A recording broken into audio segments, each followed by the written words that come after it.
జిల్లా చేగుంట మండలంలోని మక్కరాజ్పేట గ్రామంలో అంగన్వాడీ స్కూల్ ని సందర్శించిన మక్కరాజ్పేట గ్రామ సర్పంచ్ రేఖా సురేష్ రెడ్డి, ఉప సర్పంచ్, పాలకవర్గ సభ్యులు మరియు ఎంఆర్పీఎస్ గ్రామ అధ్యక్షుడు ఎం శివరాజ్ తో పాటుగా తదితరులు పాల్గొన్నారు.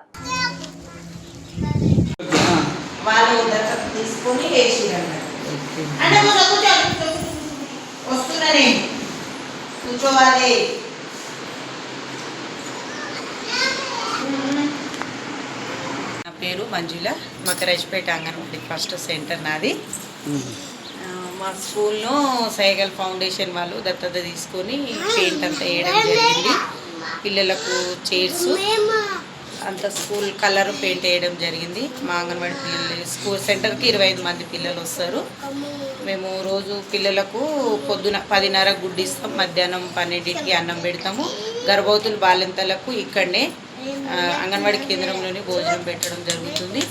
మాది కూడా మెనూ ప్రకారం వంట చేయడం జరుగుతుంది. సోమవారము పప్పుచారు, గుడ్డు ఫ్రై ఉంటుంది.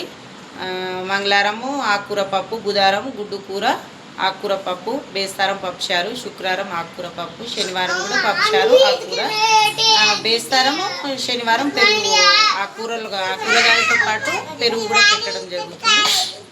వేయడం జరిగింది. ఇట్లాంటి బొమ్మలు లేకుండే ఇప్పుడు సైగల్ ఫౌండేషన్ వాళ్ళు బొమ్మలు వేసి పిల్లలకు ఈజీగా, చిన్న పిల్లలు కాబట్టి ఆటపాటతో నేర్చుకుంటారు కాబట్టి పిల్లలకు ఈజీగా అర్థమయ్యేటట్టు వాళ్ళకి సంబంధించిన చిన్న బొమ్మలు, ఆల్ఫాబెట్స్ 1 2 3 అలా వేయడం జరిగింది. సైగల్ ఫౌండేషన్ వాళ్ళకు థ్యాంక్ యూ. మా సెంటర్ తరఫున